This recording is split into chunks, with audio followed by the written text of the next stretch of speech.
जी आप लोग क्वेश्चन देखे जेपीएससी का, जो जो गेस किए थे भिड़ गया।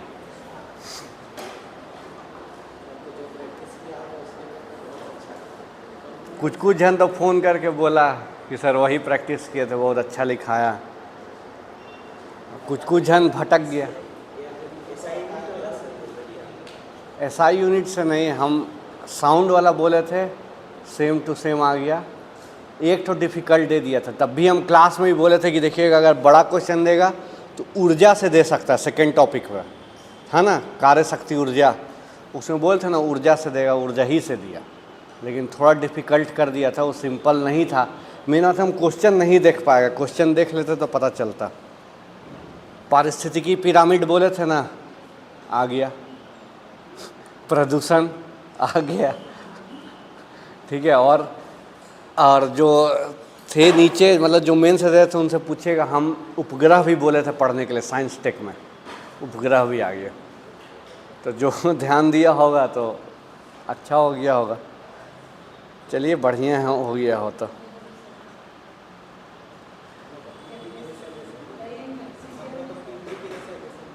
पीटी के लिए भी कोशिश करते, बोले तो अगर हो जाएगा ना तो हम टेस्ट भी ले लेंगे, कम से कम 5 तो पक्का ले लेंगे। सीजीएलए का 150 क्वेश्चन का, और वो भी जैसे तैसे नहीं। 30 जो जीएस रहता है GS, 20 science, 20 computer, 20 math, 20 reasoning और 40 झारखंड ले लेंगे हम। देखिए सीजीएल तो होना है, वो तो तय है। अगर होगा भी तो भी बहुत फास्ट होगा, अक्टूबर तक उसको भी क्लियर कर देगा। तो इसीलिए थोड़ा स्पीडली अब लगिए तो हो जाएगा।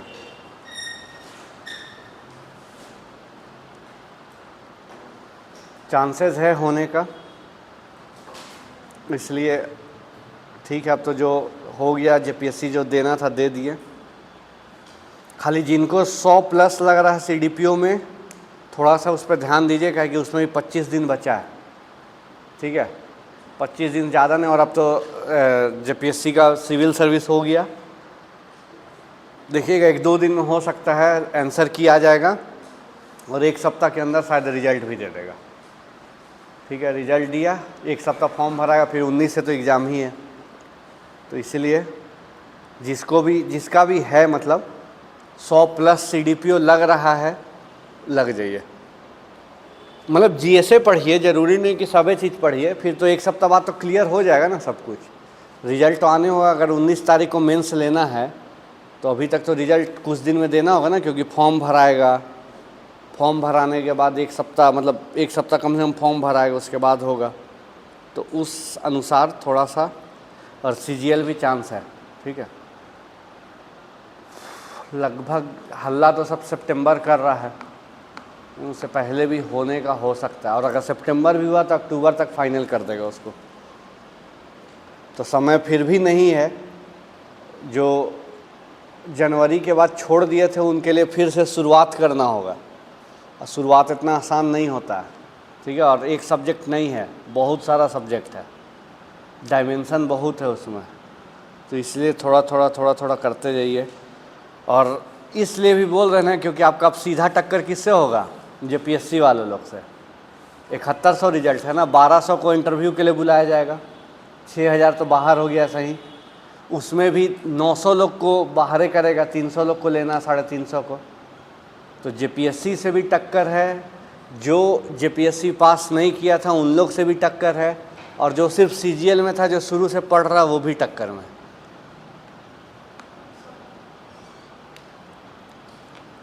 तो इसीलिए अपना लैंग्वेज पकड़ना स्टार्ट कीजिए। और स्टार्ट कर क्या साची बोले,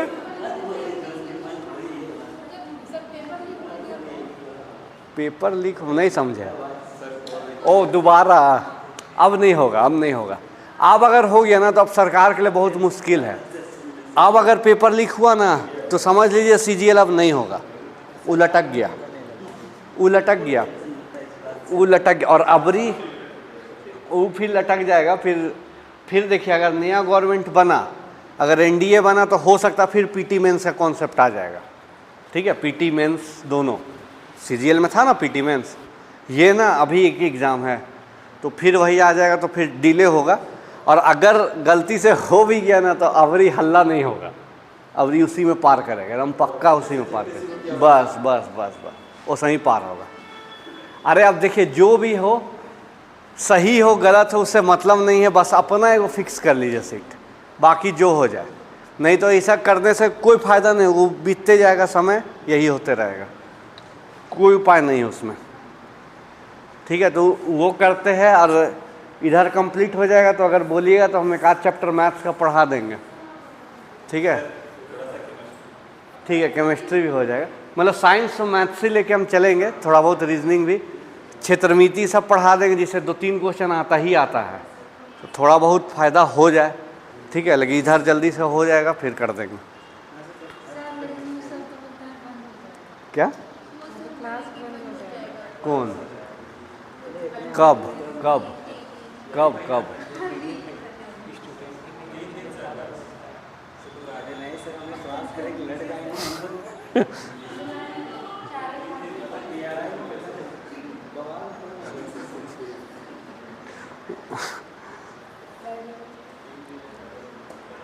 और जो भी कचरा लिख लिए थे क्या?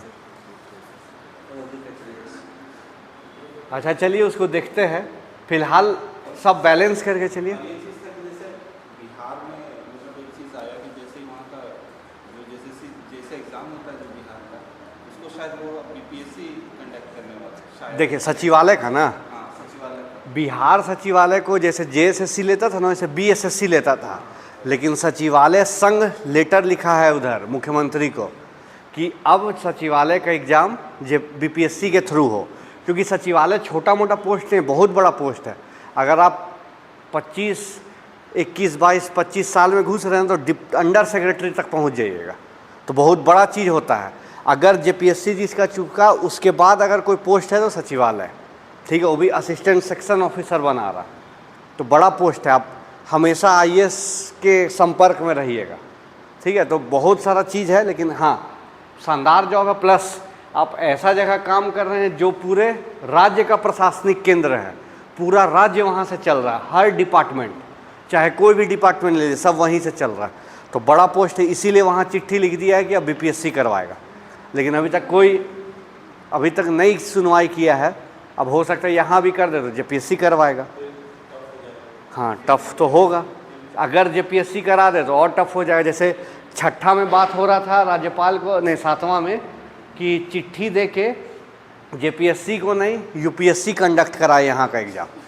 ठीक है, चल रहा था, लेकिन सरकार नहीं ना मानेगा जी, इतना आसान नहीं ना। और वो लेता तो समझ लीजिए, UPSC अगर लेता तो खैर ठीक है। अभी जो है बस कोशिश कीजिए, कुछ और स्थिति रहे अपना एगो फिक्स कर लीजिए, बस एक बार फिक्स हो जाएगा ना, उसके बाद फिर कुछ होते रहे, आपको कोई लेना ही देना नहीं रहेगा। अरे जिसका सरकार बनना बने, लीक हो रहा कोई मतलब ही नहीं रहेगा। ठीक है, लेकिन अभी चूंकि स्टूडेंट है इसलिए, लेकिन जिम्मेदार बनने के लिए तो इस सब पे थोड़ा ध्यान देना चाहिए। लेकिन क्या करें, ऐसा चीज़ ही है कि हम लोग का हाथ ही में नहीं है कुछ, क्या कर सकते हैं आप? ज़्यादा मार्च निकालिएगा, आश्वासन मिलेगा, ख़त्म, उसके बाद नहीं ना हुआ। तो इसीलिए ठीक है जो है उसी में, लेकिन अभी कोशिश करना है कि जो भी परिस्थिति। देखिए फॉर्म तो नहीं हो सकता, नया एजेंसी आए तो फ़ोटो साइन फिर से अपलोड करवाएगा। नहीं, इन लोग को नहीं देगा मौका, अब देगा तो देखिए और बढ़ते जाएगा। हाँ, भले ये है कि एप्लीकेशन इन लोग देगा, जरूर देगा तो जरूर, लेकिन हो सकता है उन लोग के लिए, न्यू वाले के लिए ओपन कर सकता है 1 सप्ताह 10 दिन के लिए, और बाकी जो भर चुके हैं ना उन लोग का फ़ोटो साइन हो सकता है अपलोड करवाए, क्योंकि नया एजेंसी है ना, नया एजेंसी है तो कुछ भी कर सकता है। हमको नहीं लगता झारखंड का एजेंसी होगा कहाँ, बाहर का। उम्मीद तो हमको यही है, अब पता नहीं सर, कोई नोटिस है क्या एजेंसी के बारे में? वही तो चल रहा है। और दूसरा है कि इस बार हमको नहीं लगता उतना इजी क्वेश्चन देगा, थोड़ा सा लेवल बढ़ाएगा। ठीक है, थोड़ा सा लेवल बढ़ाएगा, तो क्योंकि जनवरी वाला तो आप लोग देखे होंगे क्वेश्चन, चाहे लैंग्वेज ले लीजिए, चाहे जीएस पेपर ले लीजिए, ऐसा था कि सब 100 में 100 बना दे रहा है, लैंग्वेज में तो खास करके। ठीक है, हो सकता है, लेकिन जीएस वीएस भी बहुत ईजी था। जो भी थोड़ा बहुत फंसाया वो करंट अफेयर्स 2-4 को फंसाया था, क्योंकि अजीब पूछ दिया था। 1-2 को भारत का संस्कृति से 1-2 को जो पर्व त्यौहार पूछा था वो डिफ़िकल्ट हो सकता है। कजरी तीज पूछा था ना शायद, वो शायद पता नहीं कहाँ होता, कहाँ, राजस्थान, वहाँ तो हरितालिका तीज होता है ना, वही, इसीलिए कंफ्यूजिंग था। और मैथ भी बहुत इजी था, 1-2 को क्वेश्चन फंसने वाला था, उसके अलावा नहीं था। रीजनिंग तो देख लीजिए, अगर आप लोग रीजनिंग ठीक से पढ़े होंगे तो सीडीपीओ भी पूरा 30 का 30 बना होगा, बना था। अगर रीजनिंग ठीक से पढ़े तो सीडीपीओ भी 30 का 30 बना होगा।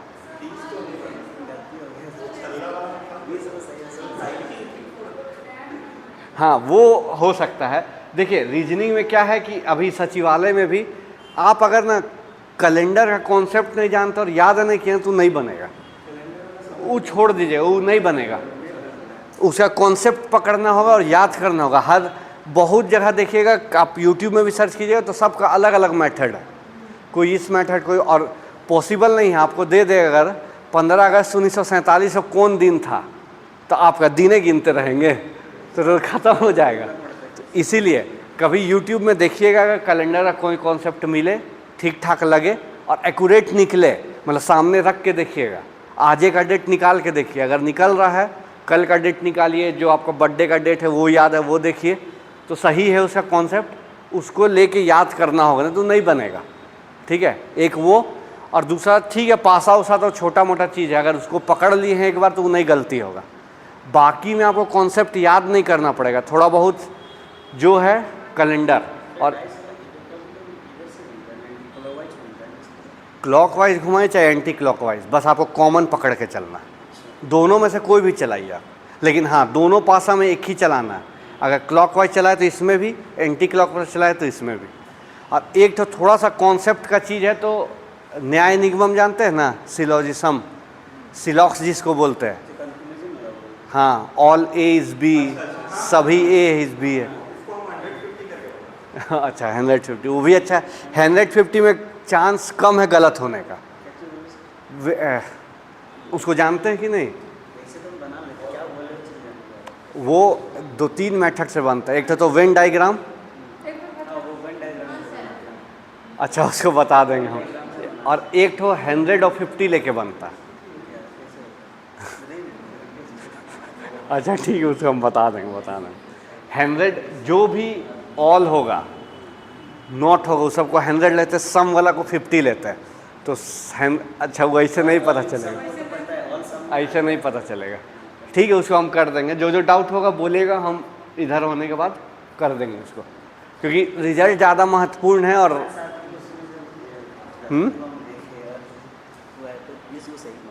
बीस सीडीपीओ में, देखिए सीडीपीओ में भी रीजनिंग का उतना दम नहीं था।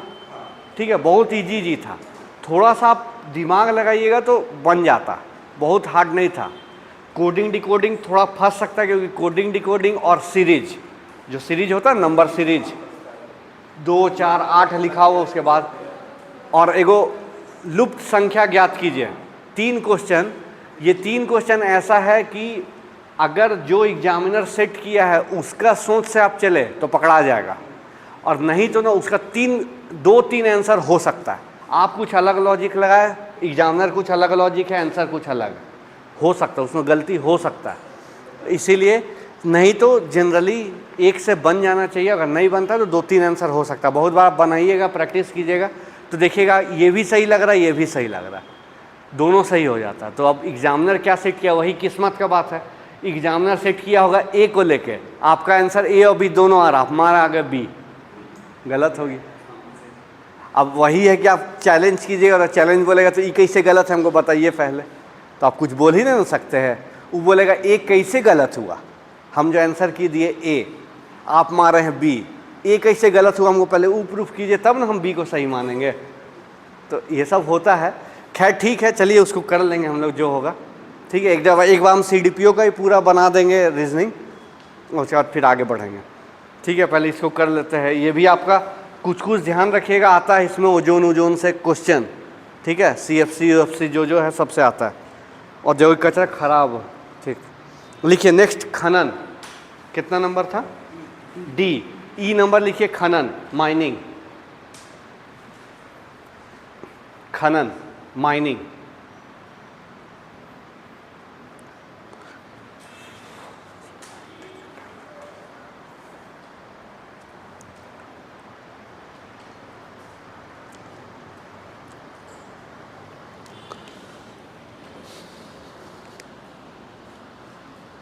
खनन डैश दे के लिखिए खनन।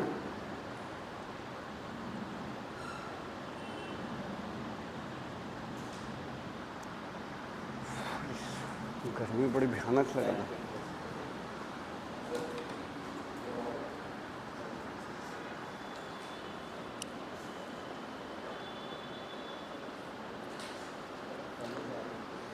है। लिखे खनन के द्वारा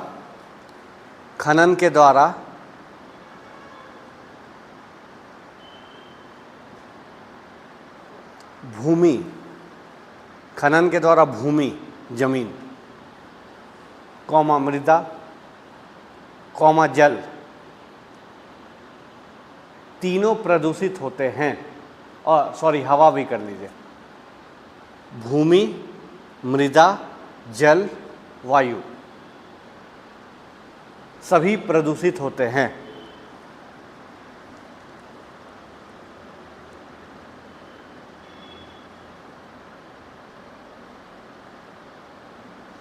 खनन एक ऐसी प्रक्रिया होती है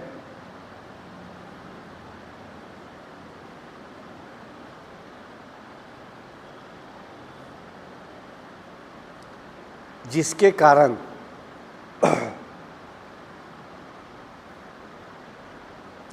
खनन एक ऐसी प्रक्रिया होती है जिसके कारण उपजाऊ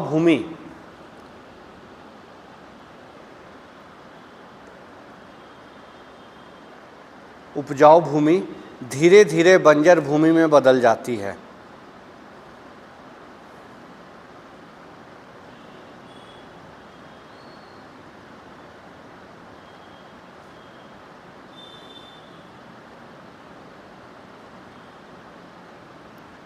धीरे धीरे बंजर भूमि में बदल जाती है, ठीक।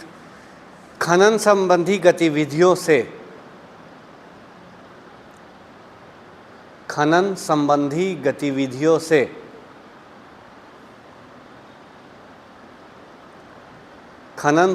गतिविधियों से सतही जल के बहाव में बाधा उत्पन्न होती है। खनन संबंधी गतिविधियों से सतही जल के बहाव में यानी सतह पे बहने वाली जल के बहाव में बाधा उत्पन्न होती है।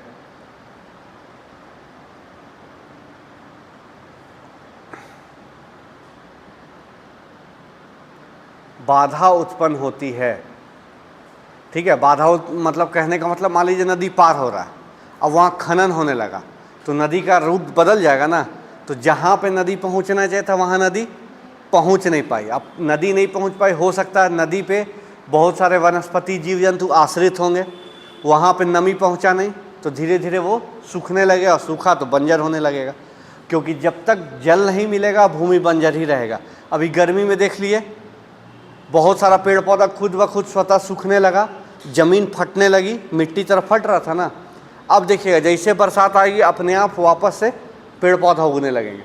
तो मरुस्थलीकरण में मरुस्थल को बचाने के लिए एक तो वनस्पति तो चाहिए ही, दूसरा जल। अगर जल उपस्थित होगा तो बहुत कुछ होगा, जल उपस्थित नहीं है तो नहीं होगा, क्योंकि मरुस्थल में जल बहुत मुश्किल है, ठीक है, बहुत मुश्किल। यहाँ का थार रेगिस्तान में कोई नदी बहता है?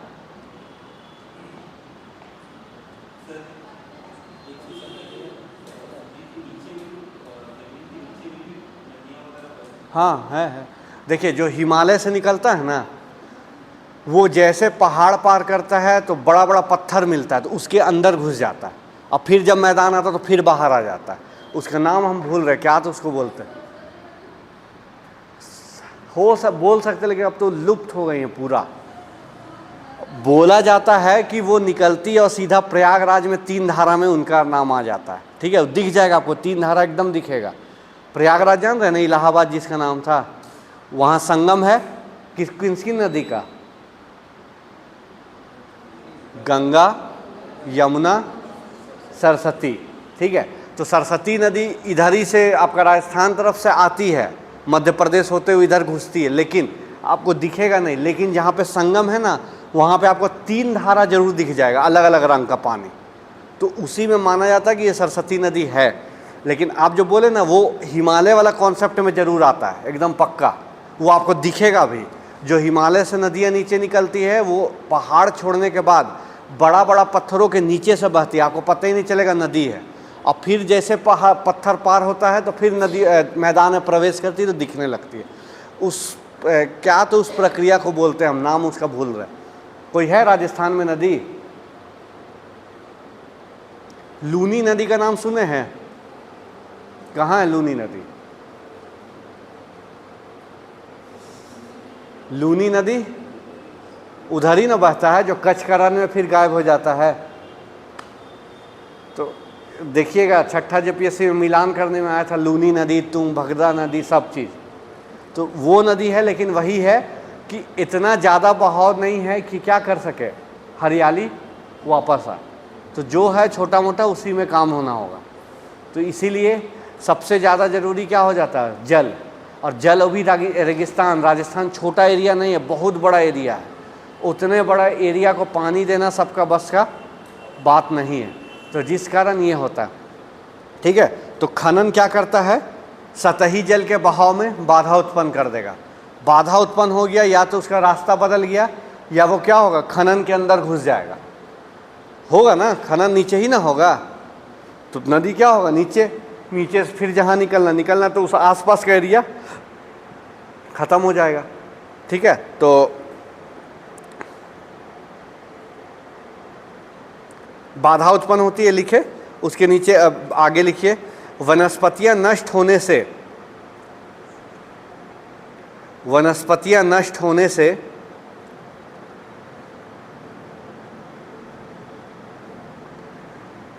अब जल नहीं रहा तो वनस्पति नहीं होगा। तो वनस्पतियां नष्ट होने से पेड़ पौधे के जरिए, पेड़ पौधे के जरिए वाष्पीकरण की दर कम हो जाती है, इवापोरेशन। वनस्पतियां नष्ट होने से पेड़ पौधे के जरिए वाष्पीकरण की दर कम हो जाती है, वाष्पीकरण की दर कम हो जाती है, जिससे पारिस्थितिकी संतुलन बिगड़ जाता है, जिससे पारिस्थितिकी संतुलन बिगड़ जाता है।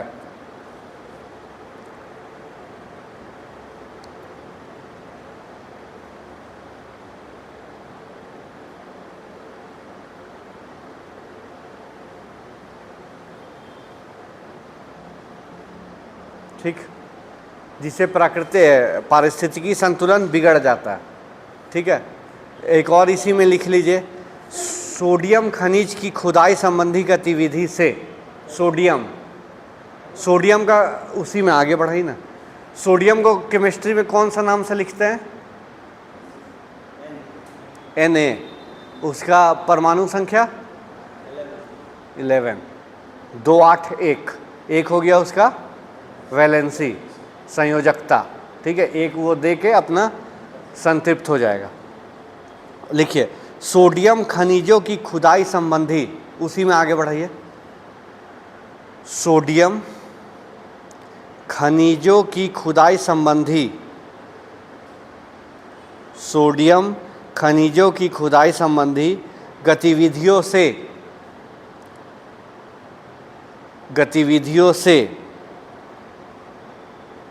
खुदाई संबंधी गतिविधियों से जमीन की सतह पर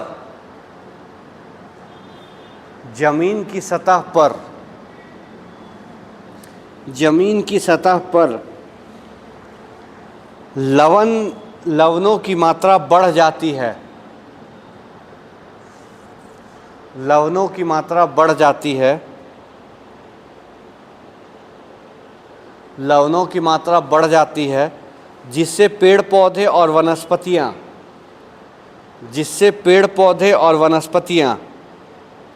पूरी तरह उजड़ जाते हैं। जिससे पेड़ पौधे और वनस्पतियाँ पूरी तरह उजड़ जाती है।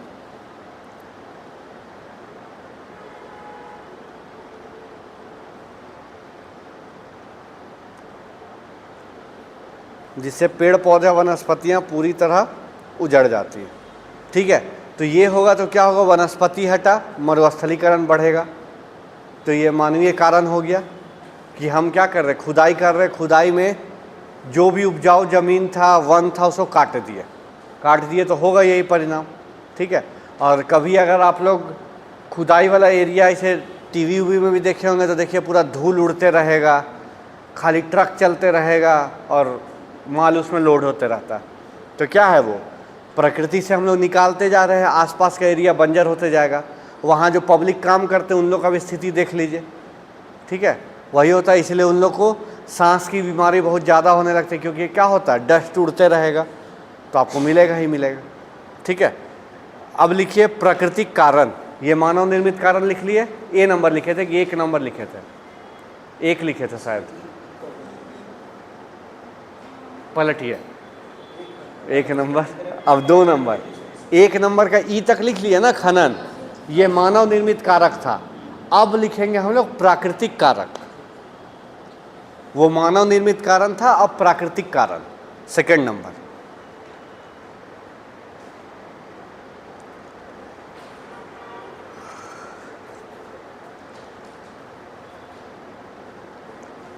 ठीक है, इसमें अब ए नंबर लिखिए, प्राकृतिक कारण में, नेचुरल काउजेज में।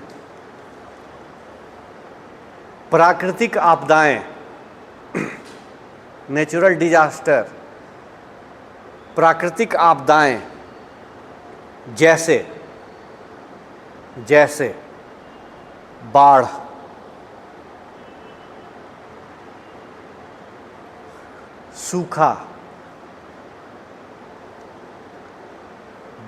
सूखा, भूस्खलन, लैंडस्लाइडिंग, भूस्खलन आदि मरुस्थलीकरण के कारण हैं,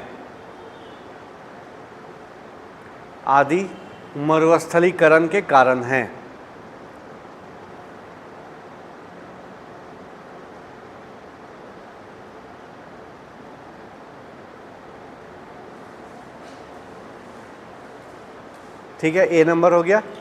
बी नंबर लिखिए पानी का कटाव,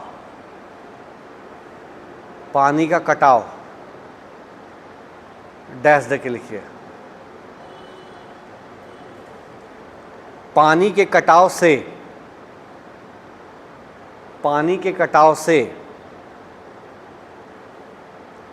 जमीन की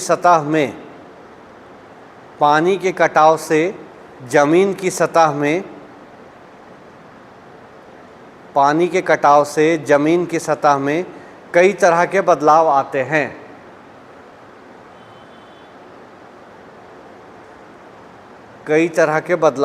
हैं।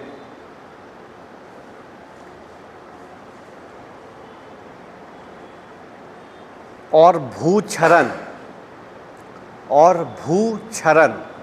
भू क्षत्रिय वाला र और न, ठीक है, भूक्षरण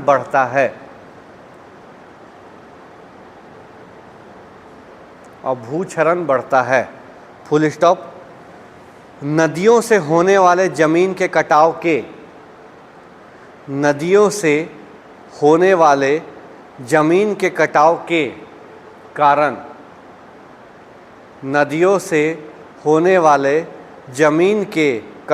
कारण सौराष्ट्र, और कच्छ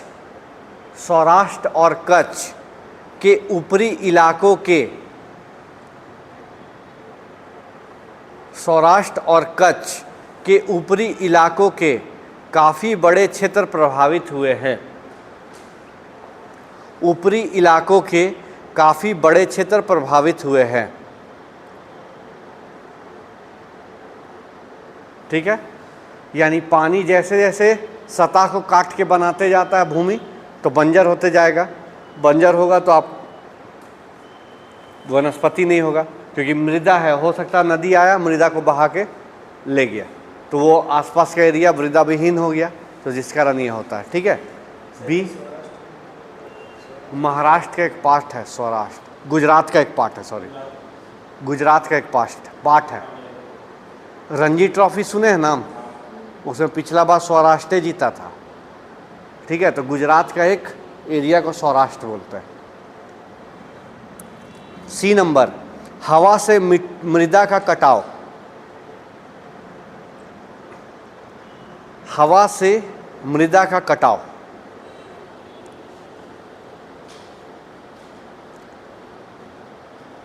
लिखिए हवा द्वारा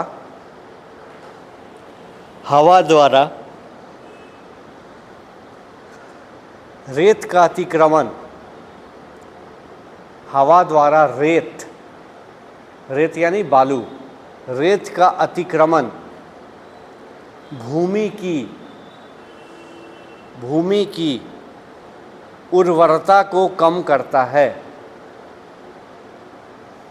हवा द्वारा रेत का अतिक्रमण भूमि की उर्वरता को कम करता है। भूमि की उर्वरता को कम करता है, जिससे भूमि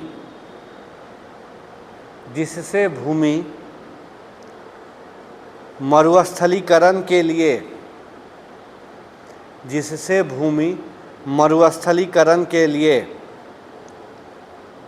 अति संवेदनशील हो जाती है।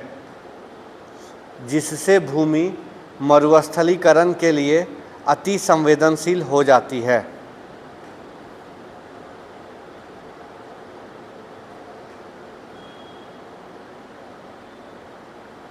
ठीक, अब हवा द्वारा मिट्टी का कटाव होता है, बहुत बार बालू उड़ के क्या होगा, मिट्टी पे फैल गया, तो उसमें वनस्पति नहीं उग पाएगा और धीरे धीरे वो मिट्टी क्या हो जाएगा, उपजाऊ क्षमता कम हो जाती है। आप लोग घर में भी गौर कीजिएगा, कभी गमला में पौधा लगाते होंगे तो मिट्टी में से गिट्टी भी निकालते हैं ना, पत्थर निकाल देते, कारण उपजाऊ क्षमता को कम कर देगा। मिट्टी यानी पूरी मिट्टी, बलुई मिट्टी अलग चीज़ हो गया, लेकिन यहाँ किसका बात हो रहा, रेत, डायरेक्ट रेत का बात हो रहा।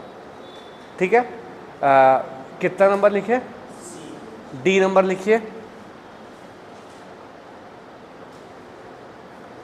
कभी कभी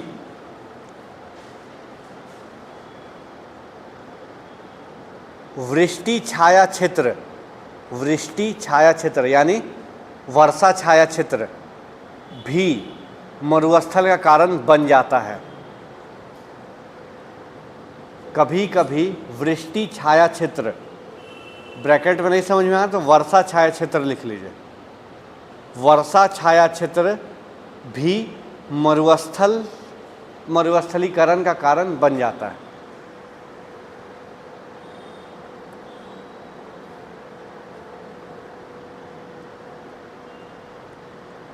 वृष्टि छाया क्षेत्र मतलब समझ में आया, नहीं होगा।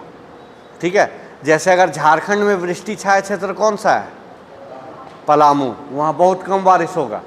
ठीक है, कारण है इधर से जाके पलामू थोड़ा उधर पड़ जाता, नहीं हो पाता। जैसे सबसे ज़्यादा भारत में कहाँ वर्षा होती है, सबसे ज़्यादा वर्षा मानसीराम की, फिर चेरापूंजी वापस हो गया, चेरापूंजी था फिर मानसीराम और फिर शायद चेरापूंजी वापस हो गया है, फिर चेरापूंजी। तो वो है कहाँ पर, मेघालय है ना। मेघालय में कौन कौन सा पहाड़ियाँ पाई जाती है, खासी, गारो, जयंतिया, तीनों आता है।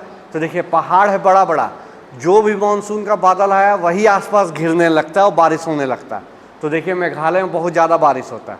ठीक है, उसी तरह कुछ कुछ एरिया है जो वर्षा छाया क्षेत्र में चल जाता है। जैसे अगर अरब सागर से मानसून का लहर उठा है तो वो पश्चिमी घाट का बहुत बार पहाड़ से टकरा के उधर ही वर्षा कर देती है और उसके ठीक बाद वाला जगह में वर्षा नहीं हो पाता। तो अब बहुत दिन तक अगर वर्षा नहीं होगा तो क्या होगा, वनस्पति नहीं होगा। मिट्टी का उर्वरता क्षमता कम होगा तो क्या हो जाएगा, ऑटोमेटिक वर्षा नहीं होगा। राजस्थान वाला इलाका चल जाइए, अरावली पहाड़ है ना, वो क्या करता, छोड़ दिया, वहाँ तक वर्षा नहीं पहुँच पाया। देखिए नहीं हो पाता वर्षा। अगर वर्षा हो जाए तो शायद कुछ अलग मैटर रहता। बाकी भारत में हर जगह लगभग वर्षा हो जाती है, लेकिन पहाड़ उहाड़ के ऊंचाई के कारण बहुत बार मानसून वापस आ जाती है। जैसे अगर हिमालय पर्वत नहीं रहता तो चांसेस क्या था, बादल कहाँ पहुँच जाता, चाइना। हमारे पास मानसून नहीं रुक पाता। लेकिन हमारा देश कौन सा है, उष्णकटिबंधीय मानसून है ना, झारखंड भी उसी में आता है। तो मानसून हमारे देश का खासियत है। बहुत सारे देश में वर्षा नहीं होती है, बहुत जगह बहुत ज़्यादा होती है, हमारे यहाँ होती है। तो हिमालय क्या किया, बादलों को रोक दिया तो वापस इंडिया में वर्षा करवा देते हैं। ठीक है, तो ये सब कारण हो जाता है। छाया वृष्टि क्षेत्र, बहुत दिन तक वर्षा नहीं हुआ, नमी नहीं मिला तो क्या होगा, सूखा हो जाएगा। आप गांव के तरफ भी देखिए, बहुत दिन से वर्षा नहीं हुआ, ज़मीन बंजर हो जाता है। जिस पे खेती करे उसका बात नहीं बोल रहे, कुछ कुछ खास भूमि होगा, जो कुछ भी कर लीजिए नहीं होता उसमें, अपने आप छोटा मोटा जो भी पौधा उगना है, कंकीड़े झाड़ी उड़ी टाइप का हो जाता, उसके अलावा नहीं होता। तो उसको मरुस्थली का श्रेणी में डाल, जब वो बहुत वृहद रूप ले लेगा तो क्या हो जाएगा, मरुस्थल हो जाएगा। ठीक है, तो ये मानव निर्मित कारक और प्राकृतिक कारक। अब प्राकृतिक कारक का तो हम लोग नहीं बचाव कर सकते, लेकिन प्राकृतिक कारक में सिर्फ एक बचाव कर सकते हैं कि हम लोग ज़्यादा से ज़्यादा वन लगा दें। पेड़ जितना लगाएंगे मृदा का अपरदन क्या होगा, रुक जाएगा। बाढ़ भी आएगा तब भी मृदा का नुकसान नहीं होगा, बहुत कम। ठीक है, तो आराम से बचा जा सकता है। भूस्खलन को नहीं रोका जा सकता, वो मुश्किल चीज़ है। भूस्खलन को रोकना सिर्फ एक ही चीज़ है कि आप पहाड़ पे मानवीय गतिविधि नहीं करें। ठीक है, मानवीय गतिविधि नहीं करें। जैसे रांची में देखिए ना, पहाड़ी मंदिर देखिए ना, पहले उसमें बहुत पेड़ पौधा था, बहुत। अब देखिए पेड़ पौधा एकदम ना के बराबर दिख रहा। ठीक है, कारण है उसका अतिक्रमण होने लगा, पेड़ पौधा काट के उस जगह को रहने लायक बनाया जाने लगा। तो देखिए पहाड़ भी धीरे धीरे छोटा हो रहा है। ठीक है, आप पहले नीचे जाएगा तो पहले ऐसे था, फैला हुआ थोड़ा पेड़ पौधा, अब देखिए बोल्डर के सहारे उसको पैक किया गया है, क्योंकि वो भूस्खलन का शिकार हो सकता है। ठीक है, क्योंकि बहुत ज़्यादा अतिक्रमण हो गया उसमें। इसीलिए भूस्खलन रोकने का एक ही तरीका है कि आप पहाड़ी क्षेत्र पे मानवीय गतिविधि कम कर दें, पेड़ पौधा काटना बंद कर दें। पेड़ पौधा जितना ज़्यादा लगेगा भूस्खलन का चांस कम रहेगा। लेकिन अब बहुत ज़्यादा बारिश हुआ तो वो एक साथ गिर जाएगा, वो अलग बात है, लेकिन कम होगा। ठीक है, जैसे अभी पिछला ही साल ना हुआ, चमोली में एक बहुत ज़बरदस्त लैंडस्लाइड हुआ था। ओ 2021 में, 23 में भी कुछ हुआ था ना। हाँ, उत्तराखंडे का, चमोली उत्तराखंडे बोल रहे हैं। ठीक है, उसका जो जो जहाँ होता ना उसका याद रखिएगा। जैसे एगो जोशी मठ सुने थे, घर अपने आप फटने लगा था, 2022 जो खाली करवाया गया ज़मीन, घर को, पहाड़ पे था, सब फटने लगा अपने आप ज़मीन। तो भूस्खलन का संकेत है, कभी भी हो सकता है, तो वहाँ खाली कराया गया। तो ये सब जो भी आपदा होता है ना, नाम याद रखिए, करंट अफेयर्स में पूछता है कि अभी भूस्खलन संबंधी सूचना के आधार पे किस जगह को खाली कराया गया, तो 4-5 ऑप्शन दे देगा, जोशी मठ, आनंद मठ, चमोली, ये तो फंस जाइएगा। इसलिए सब याद रखिएगा। ठीक है, तो भूस्खलन एक वही उपाय है रोकने का। ठीक है, सूखा का भी वही उपाय है कि क्या करें, वन लगाएं, उसके अलावा नहीं उपाय है कुछ। वन लगेगा तभी कुछ नमी वहाँ बरकरार हो सकती है, उसके अलावा सूखा से कोई नहीं बचा सकता है। क्योंकि सूखा, अब देखिए मानसून नहीं हो रहा है तो ये किधर बढ़ेगा, सूखा ही तरफ ना बढ़ेगा। अगर 20 दिन और मानसून नहीं हुआ तो हो सकता है झारखंड को सूखाग्रस्त घोषित करना पड़ेगा। ठीक है, तो खास करके खेती पे बहुत ज़्यादा प्रभाव पड़ जाएगा। तो ये चीज़ होता है, और यही बताए थे हम, क्या जलवायु परिवर्तन का कारण यही है, कहीं बाढ़ आ जाएगा, कहीं सूखा पड़ जाएगा। यानी सामान्य सभी जगह वर्षा नहीं होगी। सब किसका कारण हो जाता है, जलवायु परिवर्तन का। ठीक है, तो ये सब थोड़ा याद रखिएगा। अब लिखिए मरुस्थलीकरण के प्रभाव, ये कारण हो गया, अब प्रभाव।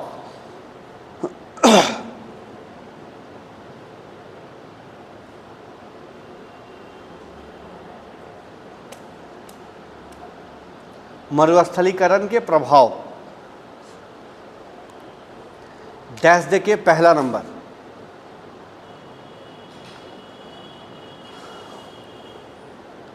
पहला नंबर लिखिए पर्यावरणीय प्रभाव, इन्वायरमेंटल कॉज इफेक्ट,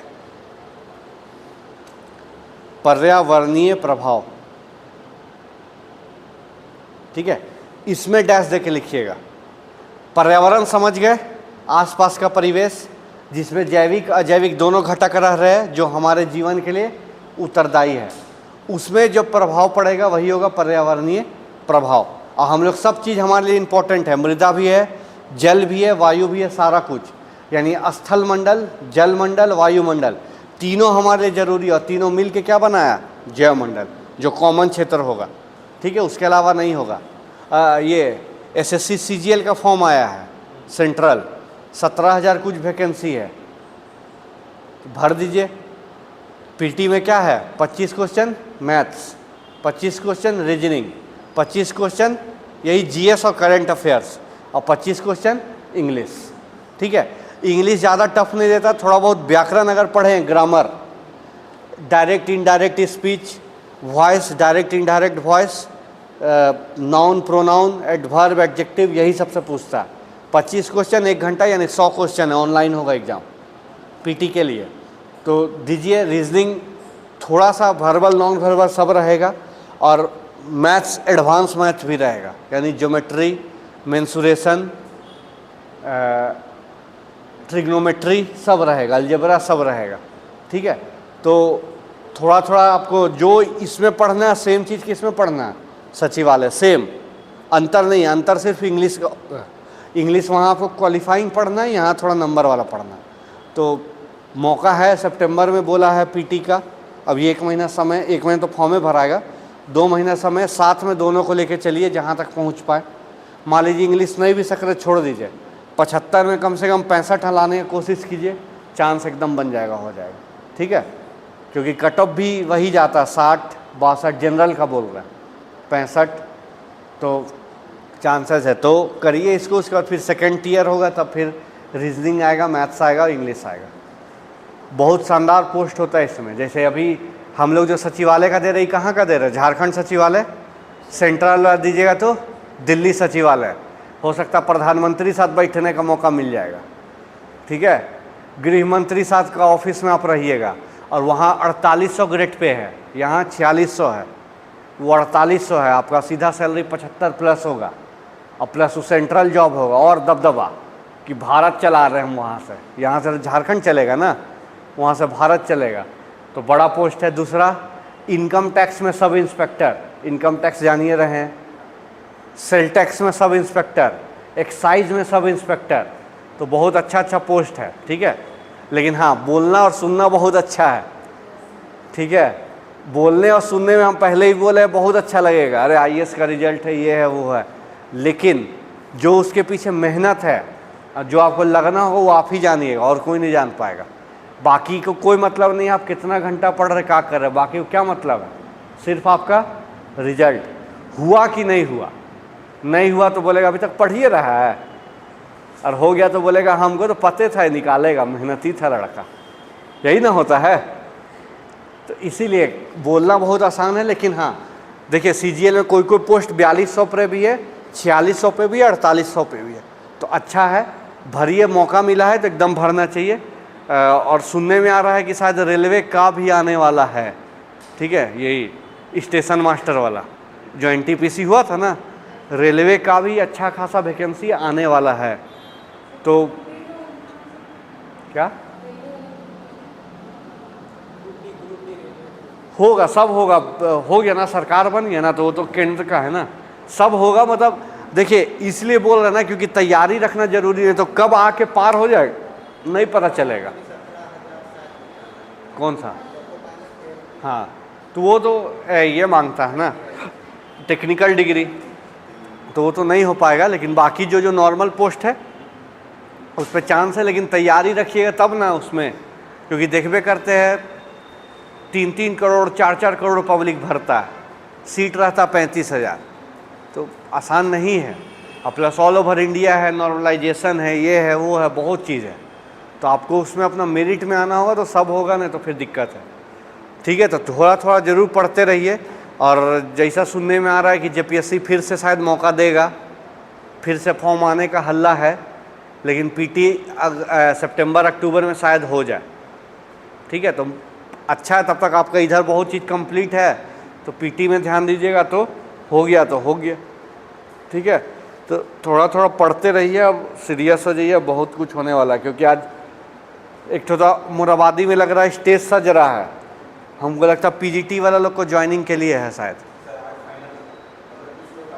अच्छा, आज हो गया। हाँ, 1-2 तारीख आज, मतलब शायद काउंसलिंग चल रहा है, फाइनल है ना, शायद 1-2-3 तारीख को ज्वाइनिंग का बात है। तो हमको लगता है वहाँ पर सज रहा है स्टेज, शायद ज्वाइनिंग लेटर बटेगा। ठीक है, तो घुस जाइए उसमें हम लोग भी अगला बार। ठीक है, तो चांसेस रहेगा कि हो जाए।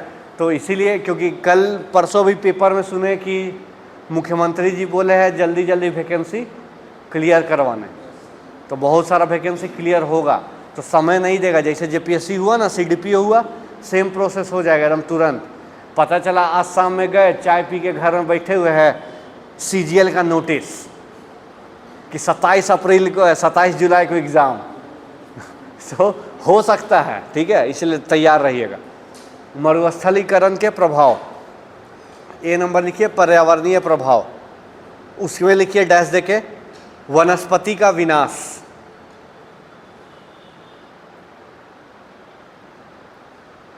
वनस्पति का विनाश कैसे हुआ समझ गए? जब भूमि क्या हो गई, बंजर हो गई, वनस्पति उसमें नहीं रहेगा, जल की कमी हो गई, वनस्पति नहीं रहेगा, तो वनस्पति का विनाश, कॉमा जमीन का बंजर होना, जमीन का बंजर होना। अभी हम लोग पढ़े मानव निर्मित कारक में कि धीरे धीरे जमीन, उपजाऊ जमीन क्या हो जाती है, बंजर हो जाती है। ठीक है, कॉमा मिट्टी का क्षरण, मिट्टी का क्षरण,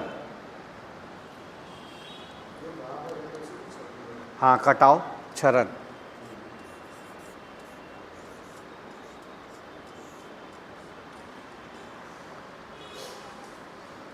मिट्टी का क्षरण, कॉमा प्राकृतिक आपदाओं में वृद्धि,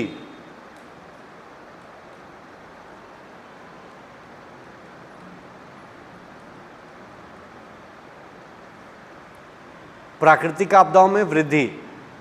कहने का अर्थ है इसमें क्या कि मान लीजिए बंजर हो गया भूमि, पेड़ पौधा है नहीं, तो हवा का फ्लो क्या होगा, बहुत तेज, कभी कभी ये आंधी का रूप ले सकता है ना। राजस्थान इस समय धूल भरी आंधी बहुत चलती है, लू बहुत चलता है, यही कारण है, प्राकृतिक आपदा हो गया। अब वनस्पति नहीं है तो सूखा पड़ने लगा, मतलब सॉरी, नमी कम होते गई, नमी कम हो गई तो हो सकता है वो सूखा में बदल जाएगा, तो प्राकृतिक आपदा हो गया, उसी को लिखे है। फिर लिखिए कॉमा जल प्रदूषण, जल प्रदूषण, कॉमा देखे जल प्रदूषण, जल प्रदूषण, कॉमा जैव विविधता को नुकसान, जैव विविधता को नुकसान और प्रजातियों का विलुप्त होना, जैव विविधता को नुकसान और प्रजातियों का विलुप्त होना, जैव विविधता को नुकसान और प्रजातियों का विलुप्त होना। ठीक है, ये क्या हो गया, पर्यावरणीय प्रभाव, इतना है। जैव विविधता को नुकसान हम पहले ही बताए थे, जैव विविधता का बात करेंगे तो किसका बात करेंगे, आवास। जब आवास किसी वनस्पति का है, वो वनस्पति कम होते जा रहा तो आवास खत्म, आवास खत्म तो या तो प्रजाति विलुप्त होने लगेगा, नहीं तो जैव विविधता खत्म होने लगेगा। ठीक, पहला हो गया पर्यावरणीय प्रभाव, ए नंबर वर्ष नंबर। सेकंड लिखिए आर्थिक प्रभाव, आर्थिक प्रभाव, इकोनॉमिकल इफेक्ट।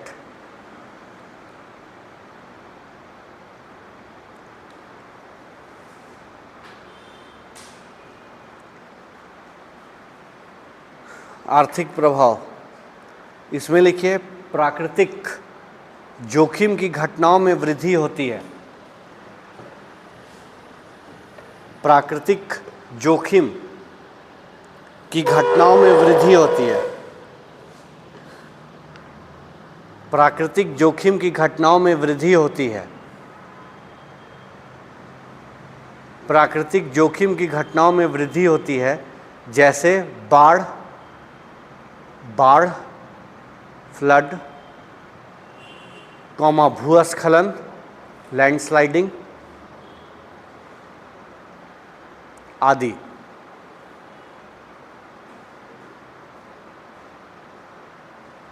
ठीक है, कॉमा। अब चूंकि ये होगा तो ऑटोमेटिक है आर्थिक विकास कमज़ोर होगा, आर्थिक चोट पहुंचेगी ना। घर है मेरा, बाढ़ आ गया, घर तबाह हो गया मेरा, आर्थिक नुकसान हुआ कि नहीं हुआ। अब हमको जान बचाने के लिए तो वहाँ से हटाना ना पड़ेगा। फिर जब जल का स्तर कम होगा या वर्षा कम होगी तब हम वापस जाएंगे, तो पहले जैसा घर का स्थिति तो नहीं ना रहेगा, कुछ तो चेंजेज होगा, टूटेगा फूटेगा, ये होगा, तो हमको दोबारा पैसा लगाना पड़ेगा, तो मैं आर्थिक नुकसान हुआ। ठीक है, भूस्खलन है, अब घर है मेरा पहाड़ पे, भूस्खलन हो गया तो मैं तो ज़मीन भी चली गया, घर भी चली गया, हुआ ना, तो मेरा क्या हो गया, आर्थिक नुकसान हुआ। कॉमा दे के लिखिए कृषि उत्पादकता को खतरा, कृषि उत्पादकता को खतरा, यानी जब भूमि बंजर होने लगेगी तो कृषि में उत्पादन में क्या होगा, प्रभाव पड़ेगा ना, कृषि उत्पादन कम होगा तो किसको इफेक्ट करेगा, मेरा आर्थिक को। जितना हम खा के बेच पा रहे थे वो अब नहीं हो पा रहा, तो मेरा आर्थिक नुकसान हुआ, तो वही है कृषि उत्पादकता को खतरा। ठीक है, उसके बाद लिखिए गरीबी को बढ़ावा,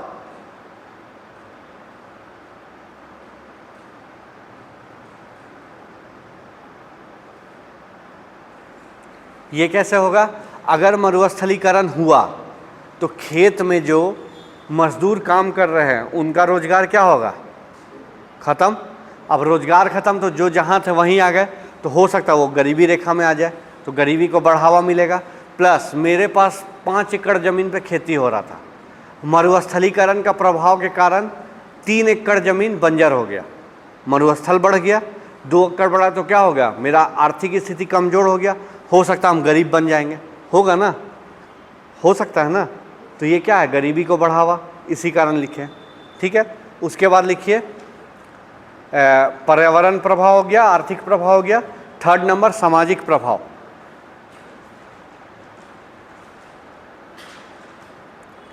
सामाजिक प्रभाव, सोशल इफेक्ट।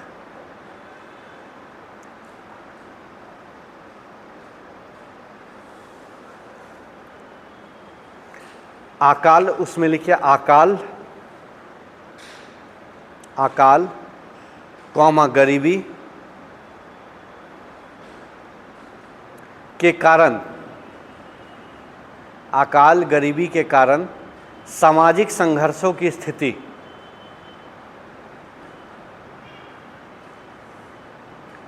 अकाल गरीबी के कारण सामाजिक संघर्षों की स्थिति।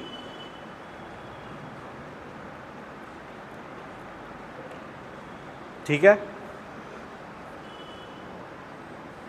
संघर्ष वाला बात हम पारिस्थितिकी तंत्र में भी पढ़ाए थे कि जब उसका आवास को हम काटेंगे तो वो जीव जंतु किधर जाएंगे, मानवीय बस्ती तरफ, और मानव के साथ उनका क्या होगा, संघर्ष होगा, तो दोनों में से एक ही बचेगा। वही चीज़ है यहाँ कि अगर अकाल और गरीबी होगा तो क्या होगा, सामाजिक में संघर्षता बढ़ेगी ना। अकाल हो रहा, मान लीजिए जल का अकाल पड़ गया, कुआं है एक, भरने वाले अनेक, संघर्ष होगा ना, बाल्टी चलेगा वहाँ मार, होगा ना। जैसे अभी देख लीजिए दिल्ली का स्थिति, टैंकर आ रहा तो क्या हो रहा है, सब लड़ने लग रहे हैं पानी लेने के लिए, तो सामाजिक टकराव हुआ ना एक दूसरा से, वही चीज़ है। फिर लिखिए कॉमा देके सामूहिक पलायन, सामूहिक पलायन,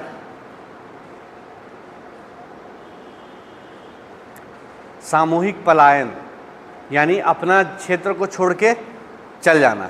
मान लीजिए आप जहाँ रह रहे हैं वहाँ जल की समस्या हो गई, एक साल आप किसी तरह चला लीजिएगा, ठीक है, इधर उधर करके, लेकिन हर साल अगर उस जल की समस्या होगी तो पॉसिबल है रह पाना? नहीं ना है। तो क्या होगा, वहाँ से लोग जाने लगेंगे। तो जैसे रेगिस्तान का क्षेत्र बढ़ेगा, मरुस्थलीकरण बढ़ेगा, लोग अपना आसपास का एरिया छोड़ के जाने लगेंगे, तो जिस कारण सामूहिक पलायन होगा। लोग अपने रोजगार, जैसे अभी झारखंड के बहुत लोग बाहर जा रहे हैं ना रोजगार की तलाश में, कारण यही है कि रोजगार नहीं मिल रहा तो बाहर जाना ही पड़ेगा, तो यही हो जा रहा है। बिहार में भी बहुत ज़्यादा टीचर का वैकेंसी आया, तो झारखंड के बहुत टीचर लोग कहाँ चल गए? तो अब जब बिहार चले गए तो यहाँ छोड़ दिए। अब यहाँ जब आए तब आए अलग बात है। तो यहाँ क्या हो सकती है कि अच्छे शिक्षकों की कमी हो सकती है ना, यहाँ होगा ना कि अच्छे क्वालिटी टीचर की कमी हो। अब क्वालिटी टीचर का जब कमी होगा तो स्कूल में पढ़ाई अच्छा नहीं होगा। अब स्कूल में जब पढ़ाई अच्छा नहीं होगा तो स्टूडेंट क्या होगा, फिर वो भी यही दायरा में भटकने लगेगा, बेरोजगारी का दर में। यही कारण हो जाता है, क्वालिटी नहीं मिलेगा एडुकेशन, सब चीज़ गड़बड़ होगा। तो इसीलिए बहुत सारा चीज़ एक दूसरे से जुड़ा हुआ है, तो सब चीज़ को देख के करने ही से काम होगा, नहीं तो नहीं होगा, ठीक है। जैसे भारत में बहुत सारे क्या करते हैं ये लोग, डॉक्टर और साइंटिस्ट लोग भारत को छोड़ के चल जाते विदेश, नासा ज्वाइन कर लेंगे, यहाँ ज्वाइन कर लेंगे, वहाँ ज्वाइन कर लेंगे। तो कारण हो जाता है यहाँ उनको एक तो मन नहीं लग रहा है, उनके लायक पैसा नहीं मिल रहा है, तो जाएंगे ही। तो जिस कारण होता है हमारे पास क्वालिटी कम हो जाती है, तो ये सब कारण हो जाता है, ठीक है। तो सामूहिक पलायन हो गया। और एक उसी में लिख लीजिए खाद्य सुरक्षा के मुद्दे, हाँ कॉमा दे के लिखिए, खाद्य सुरक्षा लिख लीजिए, मुद्दे छोड़ दीजिए। खाद्य सुरक्षा, खाद्य सुरक्षा यानी भोजन का सुरक्षा।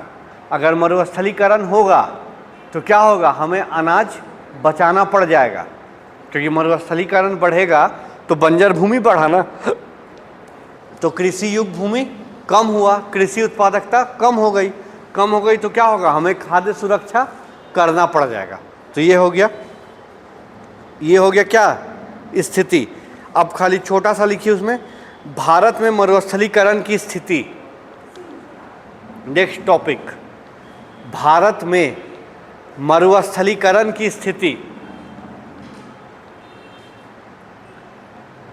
देखिए अगर सवाल आएगा तो प्रभाव में लिख पाइएगा ना, जो लिखवाए हैं पर्यावरणीय मुद्दे, उसमें क्या क्या है सब लिखवा दिए।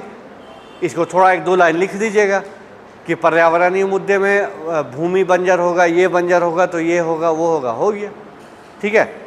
लिखिए भारत में मरुस्थलीकरण की स्थिति, उसमें लिखिए भारत का लगभग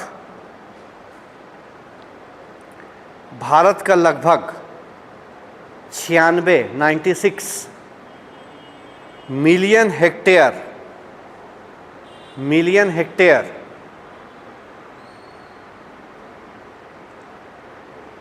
1 मिलियन बराबर 10 लाख। भारत का लगभग 96 मिलियन हेक्टेयर या करीब 30% क्षेत्र, या करीब 30% क्षेत्र मरुस्थल में परिवर्तित हो रहा है।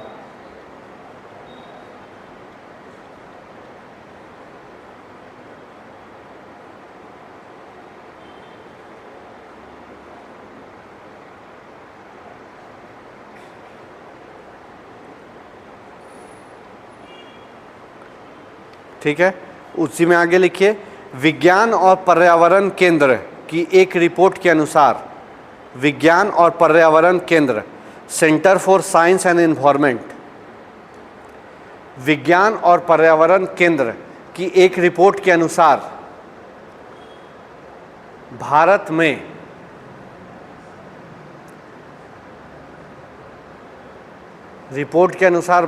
में 2003 से 2005